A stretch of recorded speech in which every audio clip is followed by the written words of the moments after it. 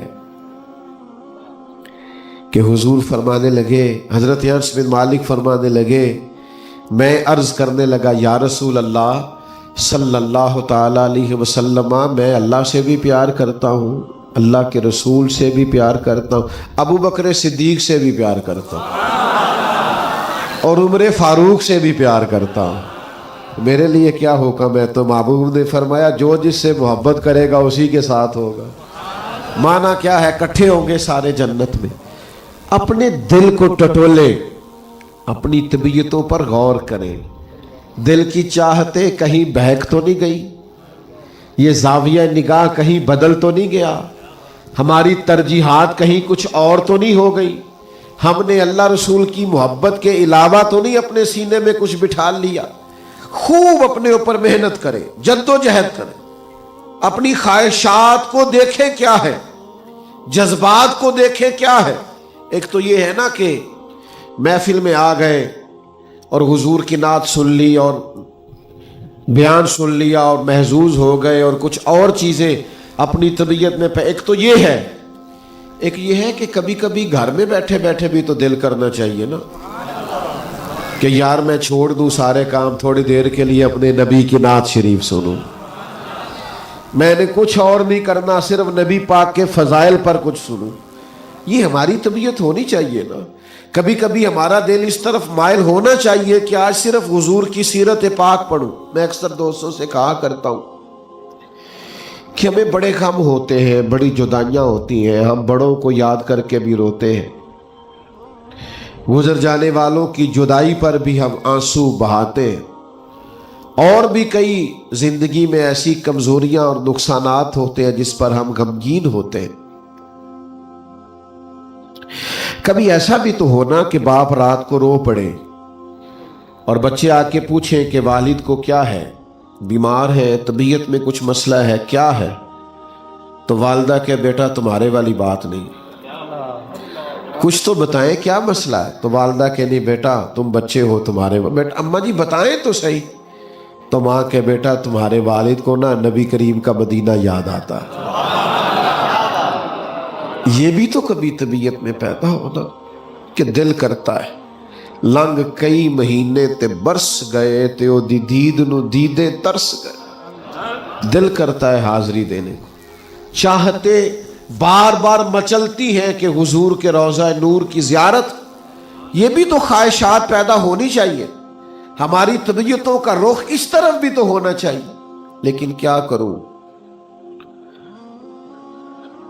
تھے کبھی وہ لوگ جو آ کے کہتے تھے کوئی وظیفہ بتائیں جس سے اللہ رسول راضی ہو جائے، اب تو سب کو وہ والا وظیفہ چاہیے جس سے کاروبار تیز چلے، اب تو سب کو وہ والا تعویذ چاہیے جس سے بس پیسے ہی پیسے ہو جائیں، اب تو سب کو وہ والی چیز چاہیے جس سے بس دولت ہی دولت، راہ کھلے۔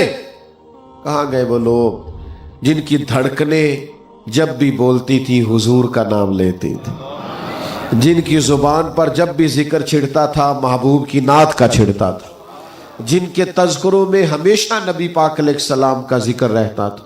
اپنی بات کو سمیٹنے لگا ہوں، 2-3 میری خصوصی گزارشات ہیں جو آپ نے یاد رکھنی۔ ماشاءاللہ آپ سب نے موبائل رکھے ہوئے ہیں نا، کچھ کا تو مجھے پکا پتا ہو گیا، جب سے میں آیا انہوں نے چھوڑے ہی نہیں، ان کا تو مجھے کنفرم ہے کہ انہوں نے زیادہ صحیح کر کے رکھے ہوئے ہیں۔ کیوں بھائی جان؟ سامنے رکھے ہوئے، اس طرح کرے ساتھ ایک ایک تسبیح بھی رکھ لے، رکھے موبائل، منع نہیں کرتا، ایک ایک تسبیح بھی، یہ موبائل ساتھ ہاتھ میں ہوتا ہے تو چلتا رہتا ہے نا، تسبیح ہوگی تو وہ بھی چلے گی، تسبیح بھی رکھ لے تاکہ سارا میلاد کا مہینہ حضور پہ درود و سلام پڑھ کے گزارا جائے۔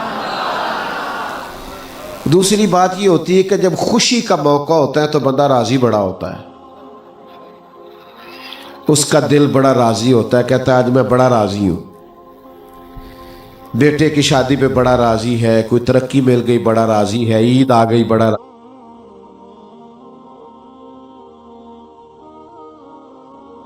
طرح خوش نہ ہو کہ جس رشتہ دار دوست سے ناراض ہے اسے کہے جا میں نے تجھے معاف کیا، حضور کا میلاد آ گیا ہے۔ جن سے ناراض ہیں ان سے صلح نہ کر لیں، حضور کا میلاد آ گیا. نہیں، کچھ لوگ نہیں بولے، وہ مجھے گھور رہے ہیں بڑا سخت کر کے. میں نے کام بھی بڑا مشکل بتا دیا ہے. آپ تھوڑا تھوڑا دل بڑا کریں گے میلاد شریف کے موقع پر انشاءاللہ. جو روٹھے ہوئے ہیں ان کو منائیں گے انشاءاللہ تعالی. اپنے سینوں میں گنجائش پیدا کریں گے. جس نے بڑا ستایا اسے معاف نہیں کر دیں گے کہ حضور کا میلاد آ گیا ہے. کوشش کریں گے انشاءاللہ تعالی. تیسری میری گزارش یہ ہے کہ تھوڑا تھوڑا غرباء کا خیال کریں. اگر کسی کے پاس ملازمین ہیں تو ان کا خیال کریں، کیونکہ میلاد سے پہلے غریبوں پر، غلاموں پر زیادتیاں ہوتی تھی، بیٹیوں پر ظلم ہوتا تھا. اب تو حضور کا میلاد ہو گیا، اب نیت نہ کریں کہ ہم ذرا غریبوں کا خیال کریں گے، ملازمین کا خیال کریں گے، بیٹیوں کو اور بہنوں کو ان کا حصہ دیں گے جو بنتا ہے. آخری گل مشکل کی تھی میں. آپ کی مہربانی جی، اب تو ہم جانے لگے ہیں. سارا ٹائم تو آپ کو اللہ تعالیٰ جزائے خیر دے عرض کیا، پر چلے خیر، اللہ نے موقع دیا تو کبھی کھلی جگہ بیٹھیں گے. تھوڑا سا نا وہ سارے کام کریں جو حضور نے میلاد پاک پر ہمیں سکھائے اور بتائے ہیں. تھوڑی سی نا تبدیلی آئے. یعنی ایک بندہ داڑھی شریف رکھ لی کسی نے اور پوری رکھ لی، اس کا کوئی بوجھ نہیں ہوتا. یعنی چھوٹی کا وزن زیادہ ہے اور بڑی تھوڑا ہے اور بڑی کا، اس کا کوئی، یہ اللہ نے دی صرف مرد کو ہے. اللہ مرد کے چہرے پر دیکھنا پسند فرماتا ہے. تو ایک صاحب نے داڑھی رکھ لی، کسی نے اس سے پوچھا یہ ماشاءاللہ داڑھی رکھ لی، اس نے کہا اس دفعہ حضور کے میلاد پہ رکھی ہے تو داڑھی میلاد والی ہو جائے گی ماشاءاللہ. تو یہ ہے کچھ خاص طریقے میلاد شریف منانے کے کہ تھوڑا اپنے آپ کو بدلا جائے. ورنہ یہ کہ ہر سال نعتیں سن کے محفلیں کرا کے رخصت ہو جانا وہ کوئی خاص معنی نہیں دے گا. برکت اسی میں ہے کہ ہم اپنے اندر تبدیلی پیدا کریں. کافی زیادہ میری مصروفیات ان دنوں میں ہوتی ہیں، پر ہمارے بڑے پیارے بھائی ہیں، انہوں نے اصرار بڑا زیادہ کیا تو یہ کچھ وقت کے لیے میں حاضر ہوا. پھر کبھی اللہ موقع بنائے گا. اللہ تعالی ہماری حاضری قبول فرمائے. تو ابھی محفل چلے گی یا اختتام ہوگا؟ جی. اللہم صلی علی سیدنا و مولانا محمد معدن الجود والکرم وآلہ وصحبہ وبارک وسلم. اللہ ہماری حاضری کو قبول فرما، ہمارے گناہوں کو معاف فرما، ہماری غلطیوں سے درگزر فرما، ہمارے علم کو نافع فرما، ہمارے اعمال کو صالح فرما، سجدوں کا ذوق اور عبادتوں کا شوق. حج بنیادی طور پر ایک عاشقانہ عبادت ہے، ایک عاشقانہ عبادت ہے. کچھ عبادتیں ایسی ہوتی ہیں جو مالی ہوتی ہیں اور کچھ ایسی ہوتی ہیں جو بدنی ہوتی ہیں. زکوٰۃ دینا مالی عبادت ہے، فطرانہ دینا مالی عبادت ہے، صدقات و خیرات مالی عبادت ہے، نماز پڑھنا یہ بدنی عبادت ہے، روزہ رکھنا بدنی عبادت ہے، نفل ادا کرنا یہ. حج وہ عظیم نعمت ہے، وہ عبادت ہے جو مرکب ہے، مال بھی خرچ ہوتا ہے اور وجود کی طاقت بھی لگتی ہے، مالی بھی ہے اور بدنی بھی ہے. اور نبی رحمت نور مجسم شفیع معظم صلی اللہ تعالی علیہ وآلہ وسلم نے ارشاد فرمایا ہے، حضور علیہ الصلوۃ والسلام فرمانے لگے کہ جو مال تم حج پہ خرچ کرتے ہو، اللہ تبارک و تعالی تمہیں ایک ایک روپے پر کئی ہزار کا اجر عطا فرماتا ہے. اور ایک حدیث میں یوں بھی ارشاد فرمایا کہ ان کے ایک درم پر اللہ تعالیٰ جو حج پر مال خرچ ہوتا ہے 10 لاکھ کا اجر عطا فرماتا ہے، 10 لاکھ کا. تو حج مالی عبادت بھی ہے اور حج بدنی عبادت بھی ہے. اب حج میں آپ یہ دیکھیے کہ انسان کو ملتا کیا ہے، میسر کیا ہوتا ہے، اس نے کرنا کیا ہے. یہاں سے جب انسان چلتا ہے حج کے لیے تو وہ پوری دنیا میں آپ گھوم کے دیکھ لیں، مسلمان جہاں جہاں بھی رہتے ہیں ان کا لباس پہننے کا انداز الگ ہے، گفتگو کرنے کا انداز الگ ہے. اہل عرب میں بھی اب یہ ہوا ہے کہ مختلف علاقوں میں عربی بولنے کے انداز مختلف ہو گئے. مختلف جگہ پہ عربی مختلف انداز میں بولی جاتی ہے. ہمارے ہاں آپ دیکھ لیں پاک و ہند میں اردو بولنے کا اسٹائل مختلف جگہوں کا